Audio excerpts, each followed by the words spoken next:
The airport smelled of fresh coffee and recycled air, a place where thousands of stories cross paths each day, some quietly forgettable, others destined to become legends.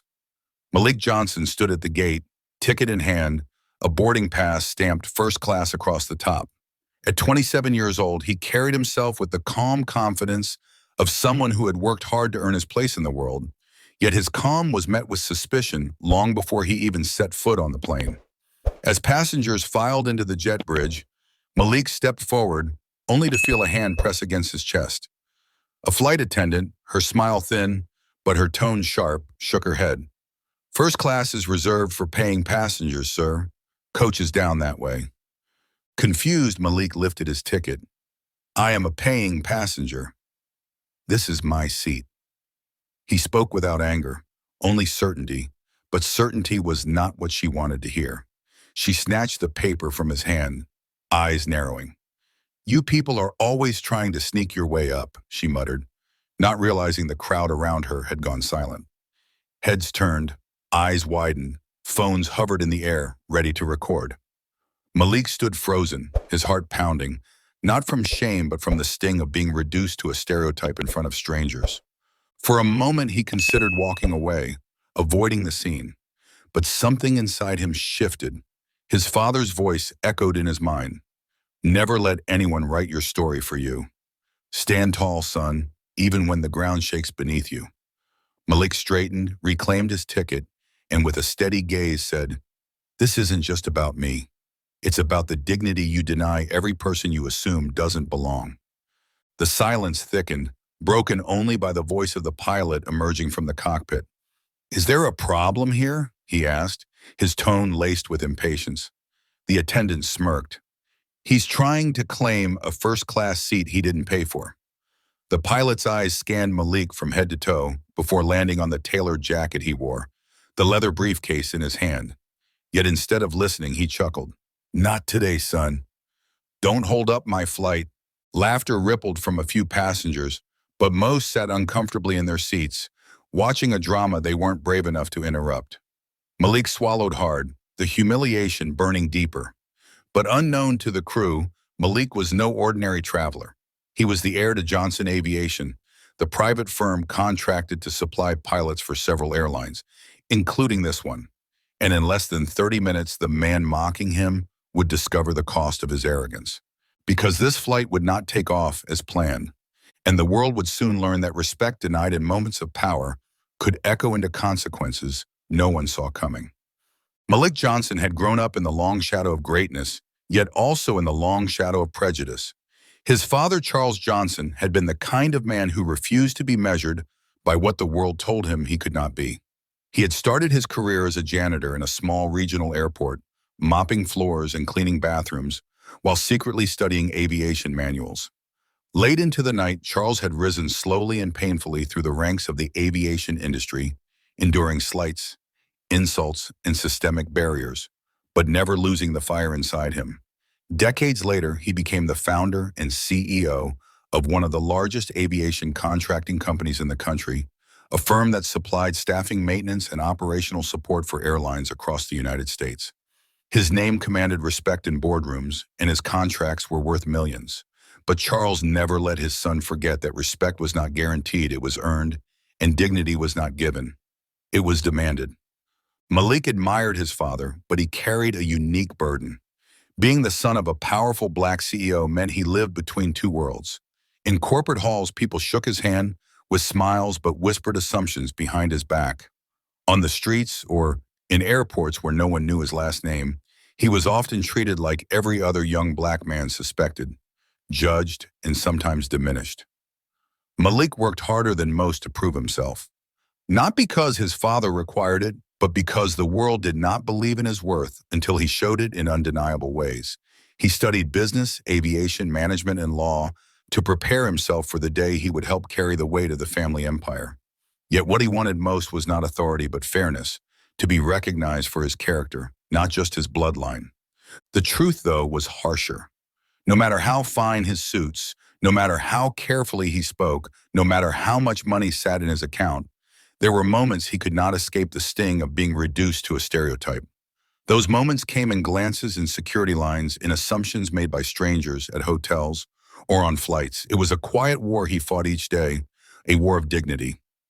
That morning, Malik wore a simple gray blazer, not his usual tailored one. His luggage was modest, and his ticket had been booked under his own credit card, not his father's corporate account. He wanted no special treatment, no red carpet, only a seat he had paid for in the first-class section of a commercial flight. He had been on his way to a meeting in Chicago, representing his father's company at a preliminary negotiation for a new partnership. He was eager, determined, ready to prove once again that he was more than just Charles Johnson's son. He was Malik, a man of his own. As he walked through the bustling terminal, his phone buzzed with a message from his father. Short as always, Charles wrote, "Remember, respect is your armor. Never lay it down." Malik smiled, slipping the phone back into his pocket. His father's words were both comfort and weight. He adjusted his boarding pass in his hand, first-class seat 2A printed in bold. He looked forward to the quiet of the cabin, where he could review his notes before landing.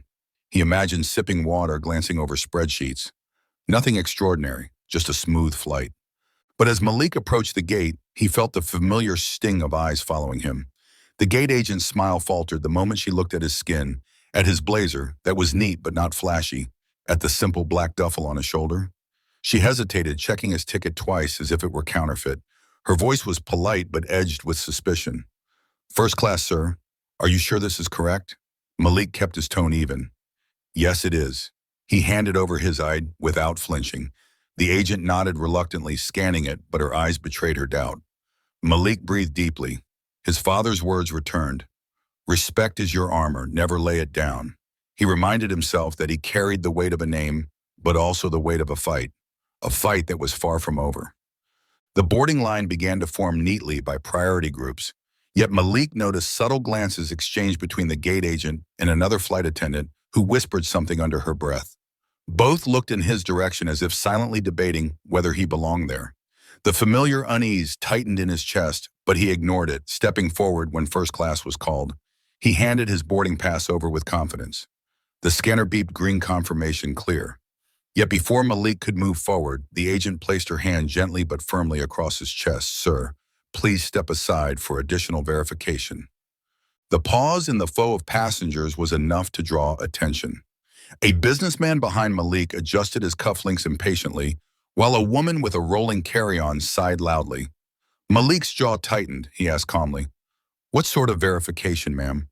"I purchased this ticket with my card. It has already been scanned." The agent smiled thinly, the kind of smile that offered no warmth. "Just a random security check," she said, though her eyes betrayed suspicion. Another attendant walked over, clipboard in hand. She looked Malik up and down, her gaze lingering on his shoes, polished but ordinary. Not the designer brands that so many expected of a first-class passenger. She whispered something into the gate agent's ear. Malik caught fragments. "Doesn't look right. Maybe economy." Malik's breath caught in his chest. The humiliation was not just in the words, but in the way they said them, low enough to suggest shame, but loud enough for others to hear. The businessman behind him smirked, shaking his head, as if he had already decided Malik was in the wrong line. Malik raised his chin, steadying his voice with the kind of restraint his father had taught him a lifetime ago. "My boarding pass is valid. My seat is 2A. I should not have to prove more than anyone else." The attendant pursed her lips as though unconvinced. Then she called for the pilot, who had just entered through a side door.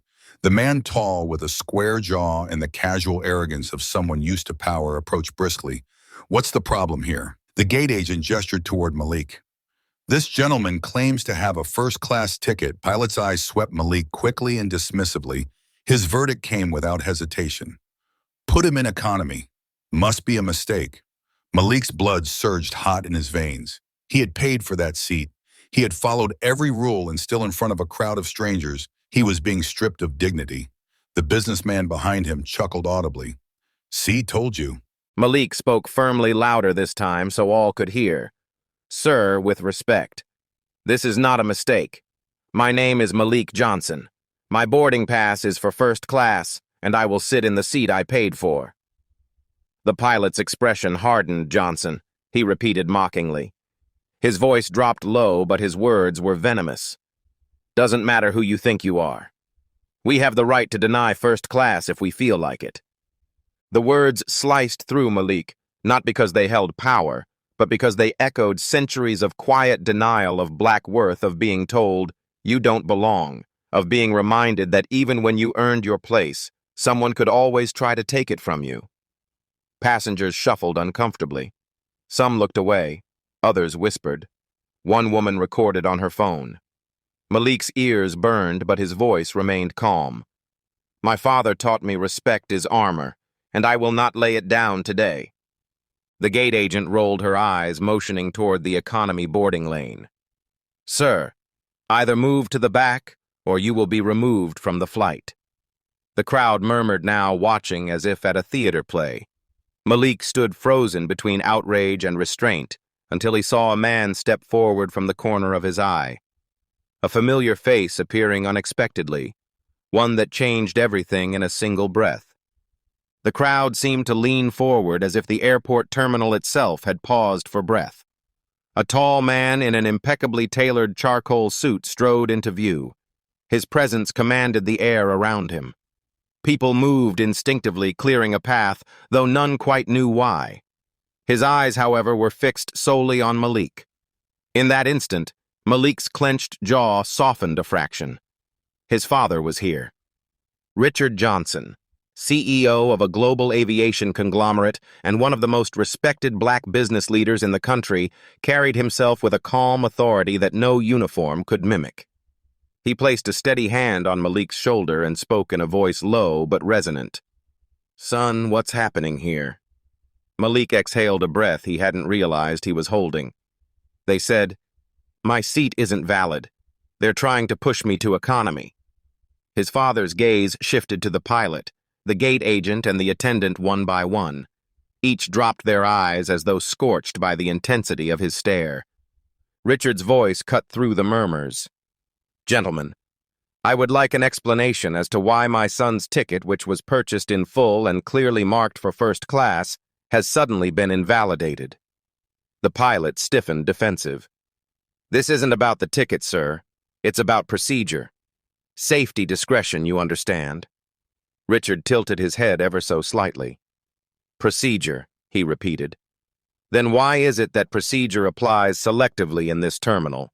Because from where I stand, it looks like my son is being profiled in plain sight." The words hung heavy. The businessman who had mocked Malik earlier suddenly coughed awkwardly, retreating into silence.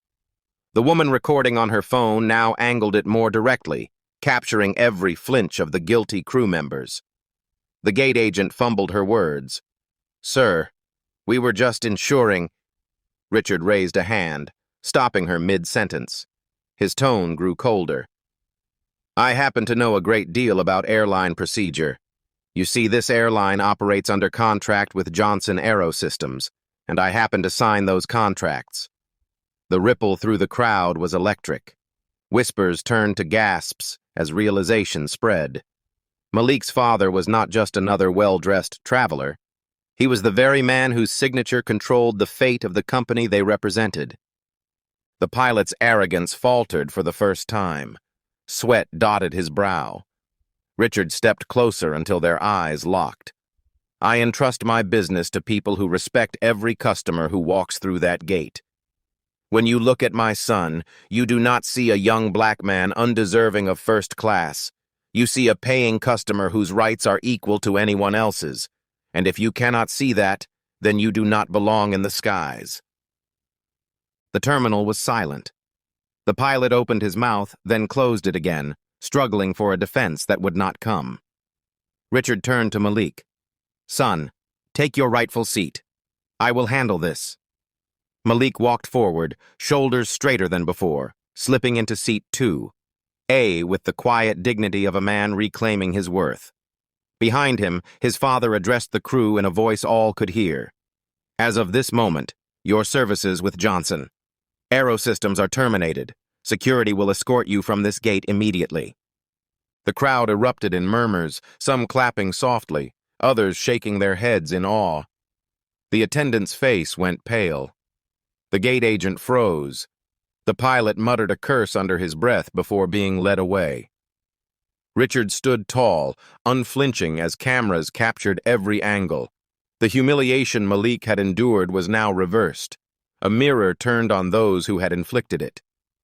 When the cabin doors finally closed, Malik stared out the window, his reflection faint against the glass. His father sat beside him, offering a small nod, not of victory, but of understanding. Malik whispered, "Thank you, Dad." Richard's reply was simple but heavy with meaning. "Never thank me for demanding respect. You earned it long before they tried to take it away." The engines roared to life. The plane lifted into the skies, carrying with it not just passengers, but the weight of a lesson burned into every witness that day. Dignity is not given by status or seat assignment. It is claimed by standing firm in the face of injustice. And sometimes justice comes wearing a suit and the calm, unyielding voice of a father. The hum of the engines settled into a steady rhythm, a sound Malik had always associated with adventure, freedom, and the thrill of possibility. But today, it felt heavier, almost like the plane itself carried the weight of all that had just unfolded at the gate. He shifted in his seat, the plush comfort of first class that should have felt luxurious instead, pressing on him like an unspoken reminder. His father sat beside him, eyes closed, hands folded, the very image of composure. Malik glanced at him, torn between gratitude and unease. For years, Malik had dreamed of forging his own path, separate from his father's towering reputation. He didn't want people to respect him because of Richard Johnson's name, but because of his own work, his own worth. And yet here he was, rescued not by his own voice but by the presence of his father, a man who could silence injustice with a single sentence. That contrast ached inside him. He wanted to feel proud, not protected. The flight attendant serving their section approached timidly, tray trembling slightly as she placed water on their table. Her eyes never quite met Malik's, and when she whispered, "I'm so sorry for what happened," it sounded more like fear of reprisal than genuine remorse. Malik forced a small smile and said softly, "Thank you." He wanted to believe she meant it, but the doubt lingered. Richard finally opened his eyes and turned toward his son. "You're quiet." Malik hesitated, then sighed. "I know what you did was right." "But Dad, it shouldn't have taken you to make it right. They only listened because of who you are, not because I deserved it, not because the ticket said first class." Richard studied him for a long moment, then nodded slowly. "You're right." And that's the tragedy of it, Malik. Sometimes people don't hear truth until it comes from a voice they fear or revere. But don't mistake this. What you stood through today? That was your fight, not mine. I only amplified it. Malik swallowed hard, staring at the condensation dripping down the glass of water. He remembered the looks from the crowd, the sting of being told to move, the hollow feeling in his chest as if his identity itself had been denied. It wasn't the seat that had hurt. It was the message. You don't belong here. Richard's voice softened. Son, you must understand. Dignity isn't given. It isn't handed out like a boarding pass. It's yours. Always. And sometimes, standing there, even in silence, refusing to shrink. That's the act of bravery. You did that before I arrived.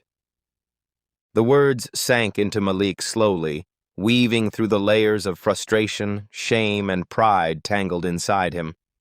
He thought back to the people filming, the strangers who gasped when the truth unfolded, the businessman who had mocked him falling silent when justice arrived. Maybe his humiliation wasn't wasted. Maybe it planted something in every witness, that profiling has consequences, that injustice has a cost. The plane soared above clouds, sunlight spilling through the window like a quiet benediction. Malik looked out, watching the horizon stretch endlessly. His chest loosened. He realized that today wasn't just about being wronged. It was about what he would do with the memory of it. Would he let it harden him, or would he transform it into fuel, into purpose? He turned back to his father, voice steady now. One day, Dad, I want to stand up for someone else. Not because of your name, because of mine. Richard's lips curved into the smallest smile. And you will. That's the part they can't take from you. The world may test you, may even humiliate you, but you already carry the strength to answer with grace and conviction. As the cabin lights dimmed and the hush of the flight settled in, Malik leaned back, letting the rhythm of the engines lull him. The sting of injustice was still there, but beneath it pulsed something deeper, an awakening. A recognition that life's harshest moments were also invitations, to rise, to claim dignity, to turn wounds into lessons. Far below, the cities and fields passed unnoticed, but inside the cabin of Flight 782, a silent transformation was underway. The boy who had been denied his seat was no longer just a passenger. He was on the threshold of becoming a man who understood the cost of justice, the weight of dignity, and the power of using pain not as a prison, but as a platform. By the time Malik and his father's plane touched down, the story had already left the confines of the airport terminal and spilled onto millions of screens. Someone in the waiting area had uploaded the entire confrontation to social media. The video, shaky but clear enough to show the gate agent's words, the looks of the passengers, and Richard Johnson's decisive intervention, was spreading like wildfire. Within hours, hashtags were trending. Hashtag first-class justice and hashtag dignity denied. Malik didn't know any of this as he grabbed his bag from the overhead bin and followed his father out of the jet bridge. But he felt the eyes, curious, sympathetic, even awestruck. A flight attendant touched his arm lightly and whispered, "You changed something today. Don't forget that." It startled him, though it also stirred something inside him, a recognition that his private humiliation had become a public conversation. Outside the arrivals gate, Richard's assistant, Clara, was waiting. Her phone buzzed incessantly in her hand as she rushed to them. "Sir, Malik," she said breathlessly. "You both need to see this." She handed Richard the phone, and Malik leaned in. The video was playing on a news site now, the headline bold, "Black teen denied seat in first class. CEO father intervenes." Malik's chest tightened. Watching it back was harder than living it. The hesitation in his voice when he insisted the seat was his, the laughter of a stranger behind him, the way his shoulders had slumped just slightly before his father appeared, it all replayed in painful clarity. Yet the comments scrolling beneath the video shocked him. This broke my heart. The way he stayed calm when humiliated, powerful. We all saw the truth. If his father hadn't shown up, they never would have believed him. Why is this still happening in 2025? Airlines need accountability. Malik looked up, overwhelmed. "Dad, this isn't just about me anymore, is it?" Richard shook his head slowly. It never was. Stories like this reveal more than one person's pain. They expose a system. By evening, mainstream news outlets were running with the footage. Some defended the airline, citing miscommunication, while others pressed harder, framing it as racial profiling at its most blatant. Talk shows debated it, activists called for boycotts, and ordinary travelers began sharing their own stories of mistreatment and suspicion. Malik, who had once just wanted to blend in, now found himself at the center of a storm. That night, sitting in his father's study surrounded by polished wood and shelves of leather-bound books, Malik scrolled endlessly through posts about him. Every retweet, every share, amplified the moment he had wished to bury. He felt exposed, almost naked before the world. Yet among the noise, one message stood out. A young man had written, "Seeing Malik stand his ground gives me courage. Last year I was forced off a flight for looking suspicious. I stayed silent.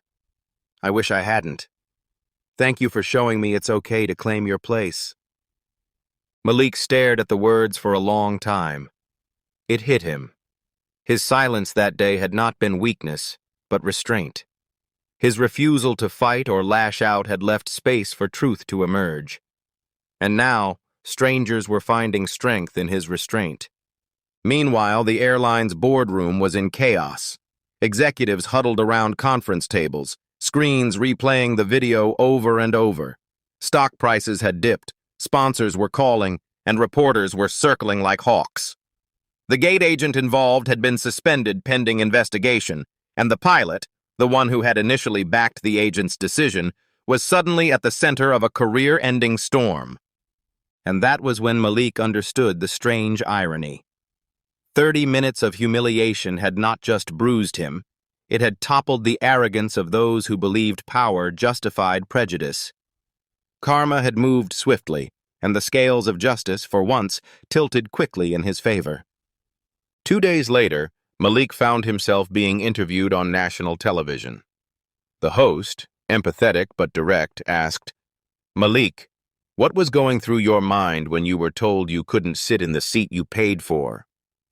He took a deep breath, remembering the weight of all those eyes, the sharp sting of being dismissed.